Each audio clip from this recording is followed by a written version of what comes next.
mar Kenya nokedo mondo mi negi yud thuolo ne ero ma iluongo ni demokrasia margi. Achiel kuom jogi kuma nosekede piny anya gin jogi kuma gin joluo ma thuondi manokedo mondo mi ja Kenya ne bed koda gi dunde manyalo wacho pache ma onge luoro kata kamano. Gie sani nitiere bende kweth machielo mag joluo mawacho ni giwuok oko mondo mi giya demokrasia mar parties ma Kenya kar kaeri. Molo chutho gi wapenjo point blank. Bende Nyanza oikore ne party moro machielo. Parties mosega beti gikier gi kar kanye beri gosebedo nade momiyo chopo sa mondo mi wach party moro machielo mago kweche mwacho koda ka gi party mar People's Democratic Party PDP mabende jawachi loe Mheshimiwa Kennedy Ondiek live chendo mari mar Rameny County tipa chiel kende Kenya mangima ka chiel kod pinje maoko mi wachi dhuluo tipo motele pinyo nagi Lolwe TV gini en marwa PDP ochung nango giwachango part leader mare gienanga ka chiel kod moko mathoth live Rameny County Lolwe TV. Mheshimiwa edenade ade maber. Happy New Year nikech my show mara mokongo kodi TV higani. Yes, maber. Erokamano. Ne wan gi 2021. Yes. 2020. Yes. Wadonje 2021. Focus ngenya ahinya kochomo 2022. But again ni wan maber. Yes. Wangima. Kizungu wachini you are looking sharp and very smart. Thank you very much. Erokamano ahinya.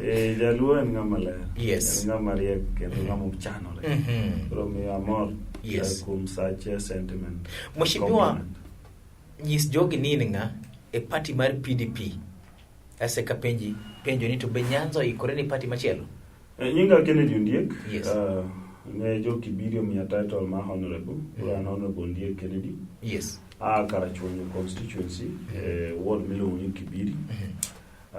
Kendo amora ahinya mondo abie chenro makawuono e chama mar PDP. Pok abedo gi lemo official nikech koka watemo pange mondo wabed gi miluongo ni NDC National Delegates Conference. A National Delegates Conference ema biro ratify different positions ma wabro bedo gi necessary amendments mibro wel ji kachiel but sani endi omiya thuolo gi party leader ma en Zachary Okoth Obado mondo mi abed jawache lo chama kendo anyalo wacho weche momakore gi chama e pinywa maluo kaka te Kenya mangima. Gimong'eyo ni party ma PDP ne obedo registered chon to kendo ne en gi party leader mare machon mane luongo ni Mingo Magara.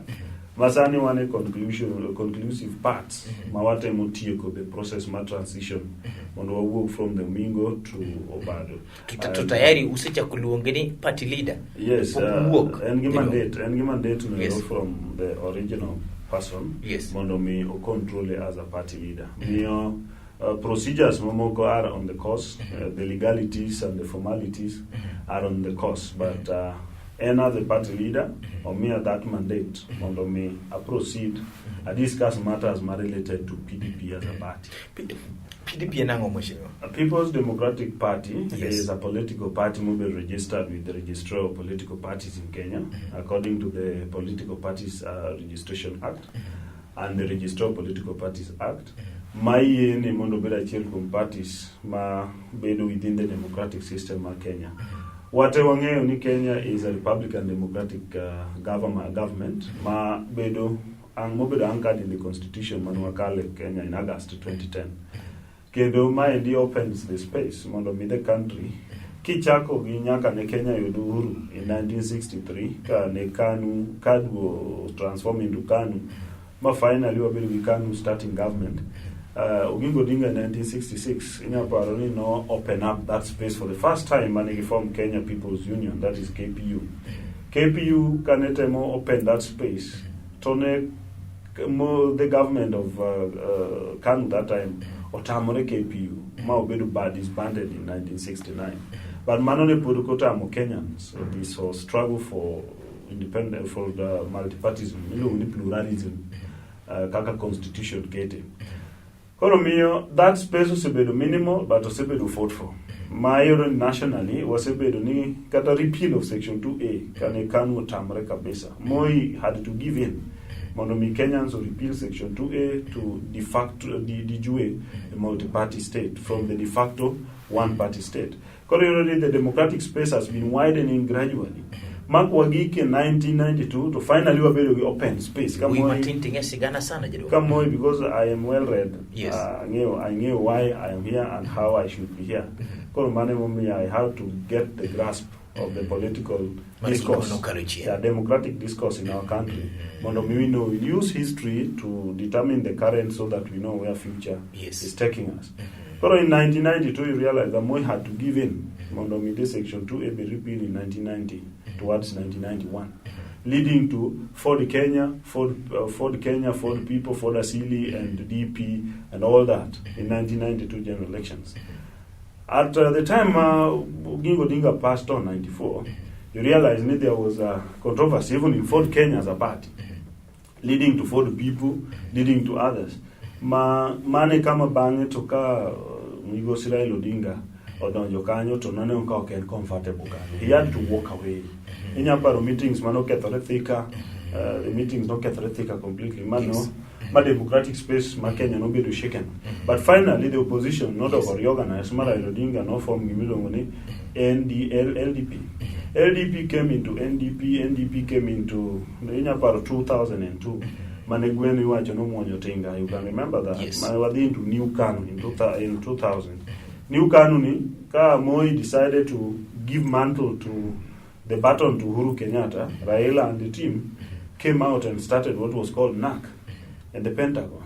So NAC has been a way to open space. Monomi Kenyans will give vast democratic engagements so that they can always speak their mind and open up the spaces so that each and everyone can be properly involved.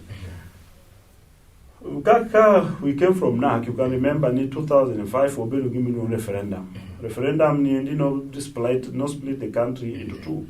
Kamanewane banana people and orange people, leading to Orange Party. Orange Party cannot be formed. Orange Congo Orange Party can the Orange movement. Orange Party no be formed Kisamu Kamba, Manoringo Nwago. Bango Chakwa Orange Democratic Party, a movement ending up into a party. Inyapari ji nyaloringo gi chama left right because chama gi jomo kama register gi. It not necessarily the luminaries. Ananya be the luminary of PDP now, but upon you only am hard to register the party. And again procedures mag registering bendentie kani. So this space was very necessary to be widened. One as an kaka Kenya, one gimilungo ni Republican Democratic System.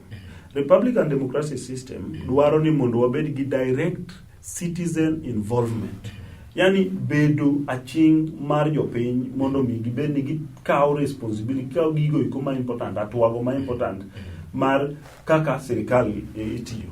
Manyiso wabed gi yawruok, yani thuolo ma oyanga, openness of the state. Yes. And then wabed gi direct citizen intervention, maybe questioning. That is what you can government to accountability. Koro mio that osebedo necessary. Koro ipenja a question. Yes. Nito, is Nyanza ready for a new political party? Kendi ndike gi kizungu. Ike be Nyanza ni ready mondo mi wabedi ga new political party moro machielo. Kata party machielo. Nyanza ne ready chon. Nyanza no bedo ready chon sama no yudo Uhuru. Emomiyo nwaringo wadhi KPU. We were already ready. Yes. Nwawe kanu mwadhi KPU. We were ready. Yes. Jo Nyanza, kendo let me be very specific. Yes. Joluo. Ang na bigi momiyo wadhi Joluo. But Nyanza kaka region, Nyanza oriwo so many kabila. Yes. Wan gi Kuria, wan gi Luo, wan gi Basuba, wan gi Jokisi, wan gi jimopogore. Koro wan gi the Kisi region of Nyanza, the Luo region of Nyanza, and the Kuria part of Migori, yes, and the Basuba part of Luo community. Koro magi merged together formed Nyanza. And you realize even PDP is a Nyanza party because it was formed by a Nyanzian, a person from Nyanza. Comes from Nyanza. Only Mananoa from the Mugirango part of Nyanza, which is Kisi part of Nyanza. Manu Nizoni Poden Manamaru and Nyanza. One party is Mangan Manuse be formed, can are working or functional. Ochieng has got his party. You the Green Movement. Beneno Yodo Gonyaka. Nyakabungi. Neto, former MP there, Agostino Neto, has established a party. Ogendo Nyang'Nyaduni, former MP Furangwe, established a party. Koromio, these are parties which have been existing. Koro uchuogo nikeje mokose chuogo, kose chuogo no romo sa.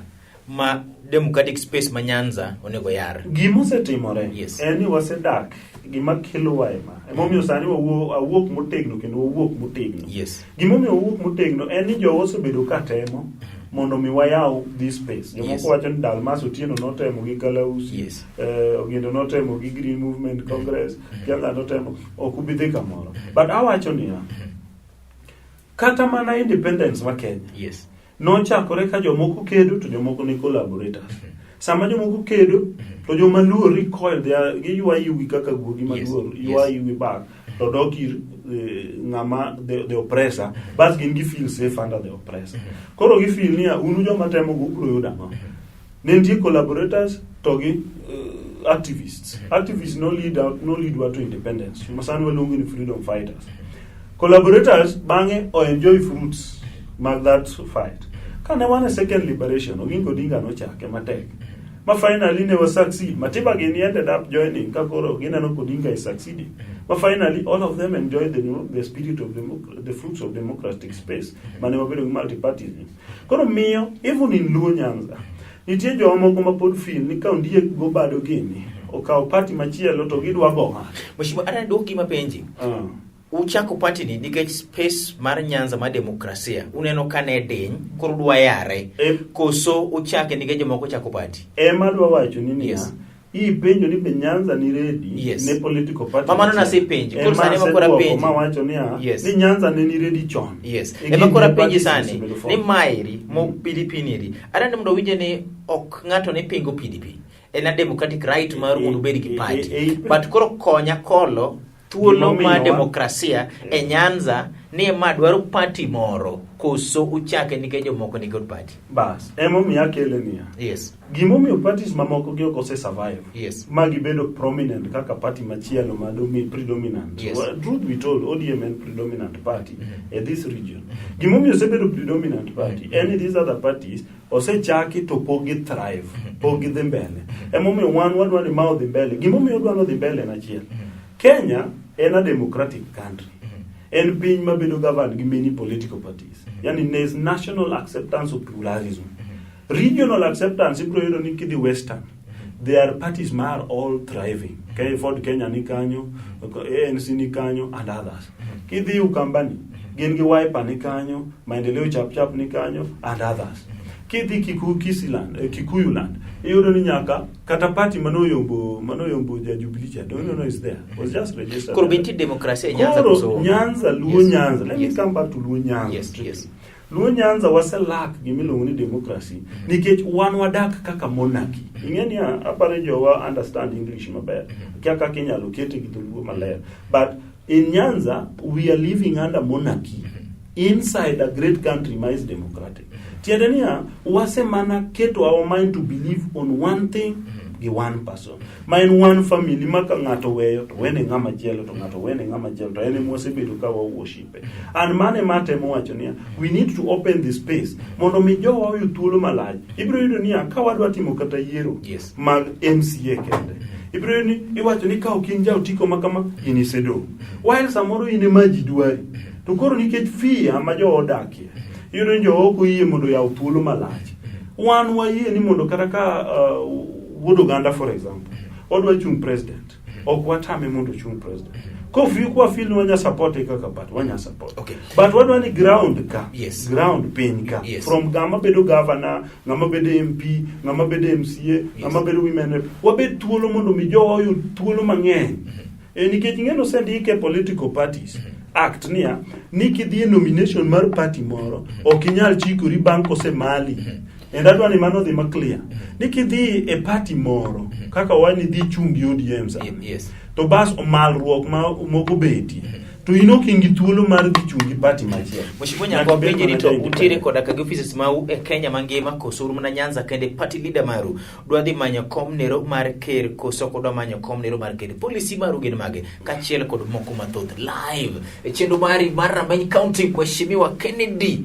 Ondiek en we matin kata kama nitiere koda ka gisigana e lwete gimodhiera godo nitiere point manyako wachi makata penye mairi to ne Haron gini ri nyaka bed koniri mano bende met twak nikech kairi iwache pachi ma onge luoro. Wan wakendo jotelo tek kendo miyo gi thuolo mar wacho pachgi. Iluonga ni Haron Otieno.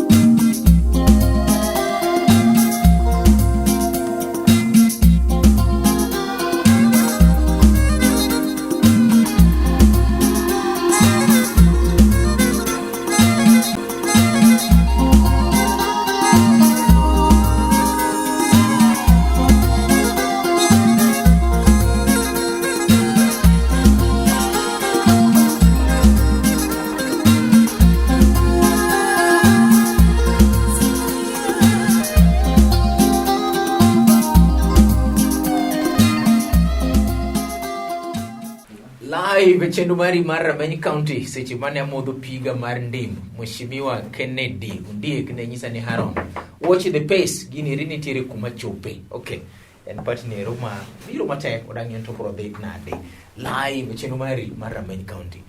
Mheshimiwa, be un kod offices Kenya mangima? Yeah, one office, the main office is in Nairobi. And ani warito formalities mondo officially wa flag off. One office in Migori, because being the governor of Gotobado is hailing from Migori, no separate office in Migori, and kendo one serious national drive, opening offices in Kisii, in Mombasa, and one people already represent in Narok and all that. Ana wona sebe lokawo. So I encourage your mondongi follow from my Facebook account. Asebe loka update activities mwatimo PDP kendo in the PDP watch Facebook account in Kennedy Ondiek, Kennedy Ondiek. Okay. That is my Facebook account. It will update you on mwatimo as a party, and also this PDP Kenya account. We are amending mwatimo gikmoko. What madumo gik madwa wacho. Yes. And gimomiyo wan kaka PDP wabiro and wadwaro chiwo ne citizens direct participation. Tiende niya wadwa chiwo thuolo mondo mi ka ng'ato oyier mondo mi represent jopiny. Constitution wa mar Kenya at Article 1 wacho ni we at preamble, we the people of Kenya. To kodhi Article 1 to wacho ni the sovereign power, sub Article 2 wacho the sovereign power belongs to the people. And yes. The people, that sabbatical proceeds, the people can exercise that power either directly or indirectly through their democratically elected representatives. Ke elu akate Nyanza region, okwasebedo kwa yudo democratically elected representatives. Wasebedo kwa yudo selected representatives. Inainiga MCA. Nibedo selected because you bedo elected. Personally, my case was unique because we conducted a nomination, and I no penja kinyamia otiko tawa no take us to nomination. I went through a nomination and it was declared. It is one of its kind. Agomio kama merit and kind. No, because it was fairly no kwangi or kwan kurate. Mogo kura no tere polling stations. Yes. Moter mogo mo kwan. Kuro selection team rega. So selection team general election. No Kenya a general nomination. Yes. And gima wadwaro keto kaka PDP. Yes. Wadwa ka oteko to watere lwet japiny mondo bed gi thuolo mar electing. Oknia ka nominations osebedo bangle the main party manigtie. Yes. To koro jomodong iye iteratera ni mane candidate. Slogan maru nango mheshimiwa. Mamlaka kwa wananchi. Teko ni lwet jopiny. Ok wadwa teko mondo bed lwet ng'ata achiel koro jomodong tegin marabasta. Mai gima osebedo ka timore. Ni teko mar nominating ng'ato ni lwet ng'ata achiel an wang'ere. Mheshimiwa adwa ni mondo wayud gimoro kare maler. Dana moro winji. To samoro neno ka jok mobiro mondo mi ogore koda ka wuod lu mondo dinga mochung dhi manyo kom ker. To ng'at moro bende winji matin to koni Mheshimiwa Ondiek bende ni kod point adieri onego be ni parties bedo mang'eny ma ji nyalo dhiye. Mane mondo mi wabuild a clear picture maru mondo mi kik okagomb ni wabed jofwambo gi ko bende machi ni no biro ga ajenda moro mana mar goyo ng'ani. Point nitiere kar kanyo mheshimiwa. Raila Odinga en ogayo maluo. Yes. Kendo ker marwa mwang'eyo. Ok wan kode gi problem. Gima wan go gi problem en niya kakiyiero ji manie toke ka. Jomoko siko ni wan wadwa dhi konyo Raila. Gidhi gi ketho nomination mar ODM. Bas ichuno gi ji. to kosechiwgi ne jopiny nikech koro hera mwan godo ne jakom wind up ni wago kura ne ji ma ok nyal timo anything. Mae mwadwa konyo jakom ni kodwa dhi chung president kopo ni ker mar piny omiye thuolo kaka sani waneno ka giwuotho kode ni komiye fine wan oganda maluo gima adwa temo wacho ni kik tam thuolo mar bedo mondo ng'ama chielo bedo wuog oko. Okoth Obado Zakari en wuod oganda maluo kaka Raila Odinga en wuod oganda. Koro miyo yawuot oganda gi ka ji dhi dwaro wuoyi moro tenore gi wuoyi wadi emomiyo wadwa ni mondo Obado Zakari medo dhi dwaro komni otenre gi Raila Amolo Odinga mondo dhi dwaro komni. Wadhi uru oganda mar abando, wadhi oganda mar abando. Seche mag dhi manye ji ariyo ere kaka gitenore nikech ng'ato nyalo paro ni Obado mondo sir Raila Amolo Odinga kata Raila Amolo Odinga osir Obado dhi manyo komni. Raila Amolo Odinga osesir diji. Yes. Wabedu mathuolo. Kata dala ukacha ka ungi wuoyi moro to maybe ok odhi maber. Inyalo wanyo bana ketu makando mondo wuoyi moro luar dichielo kungiso ni ng'ato selwar luar di beach di ng'eny gi koro selwar ahinya. But what I'm saying, yes, wabedu thuolo gi chada. Kopo ni my last chance mantie, yes, wan kaka oganda luo kwa bitamore. Yes. But gimwa dwaro niya, last chance ni be kik tigo mondo miyerwa MCS gi MPs ma ok jowadwa. Be unyalo siro Muluor Odinga kapo nono ni piny otuko wacho ni oyo kairi e koma telo koro chomo. Ka piny otuko chomo korwa. Yes. Wan ok wabitamore. Neno Wetangula. Yes. Kane gin gi Mudavadi. Dong neno ka sama ni loso NASA. Ne wan gi NASA principles adi. Mung'eny. Ang'wen. To achiel kuom ne en Kalonzo, achiel kuom gi ne en Raila, tariyo kuom gi ne gin Abando ma en Mudavadi gi Musalia. Gima wan wawacho en niya, ka nitie thuolo ma wuod oganda moro machielo be nyalo bedo e mesa ma ji time negotiation. Yes, yes. Mikele mwandu bire pinywa. Yes. To gibed ji ariyo, Mudavadi gi ne ni ka ji ariyo. Nineno ka buro tero mheshimiwa Obado e mesa cha. Obede mesa cha. Yes. Gibede mesa cha gi jakom. Ma kopo ni jakom go kwano yudo ni gini dhi baga. Yes. Obole no baga. Obado kogo kwano neno jakom dhi yude. Yes. Raila kawe. But wate wabro yudo. Policy maru enango mheshimiwa. Hold that thought live cheno mari mar Rameny County ochwakore ahinya onyisa ni Haron wan gi modoro kwa lweny kod ng'ato odana mondo mi mesa bidhi kete pok chande ji obedi mathoth mano kwechega mago weche wacho kod jawach e low party nero mar PDP mheshimiwa Kennedy ondiek live e chendo mari mar Rameny County samoro lieta ahinya mheshimiwa policy maru enango. Policy marwa namba 1. Yes. En wadwa ng'iyo socio-economic pillar mar jowa. Wadwa ng'iyo ni ere kaka pesa mwandu nyalo bedo e lwet jowa. Wadwa ng'iyo way ma kwa mikao power mar the state. Wanyalo kawo factories ma important watero within our regions. Mondo mi regions wabed empowered. Ng'ama odhier, ng'ama onge pesa ofuku en ng'ama inyatigo anyway. Wadwa ni mondo jowa owuogie otodo madhier ma wantie sani mondo mi wadhire to another step. Number 2, wadwaro piny man gi gimiluongo ni security surety. Makibedo ok ni ng'ato bedo kamoro to president owacho ni security begins with you. Onge kaka security can begin with you tini onge ge bonde. Nyiso ni ka security kare no winjo bende begin with you to winjo bende kare bonde jita ni miyo. Manyiso ni nyaka wabed gi ratio maber mar arita kwe ma police as a party. Ma koro ngena mi general manifesto mar PDP. But gima wadwa focus mostly as a party. Komiwa thuolo within our region. Wadhi ensure ni kata jok ma bedo nominated ma yudo ticket ma PDP gin jok ma tested and able to deliver. Ana wacho ni am tested. Kati tera kibiri ward today. Diegwe. I will win automatically. Kata adwa chung. I'll win. Yani I'm proved and tested. King your camera ni ter. King your camera ni ter mheshimiwa. Iwacho moro modo alalo nyaka penjo madwa penji but king your camera bende nyalo confirm ni jo PDP onge ng'ami bro my nominations mau.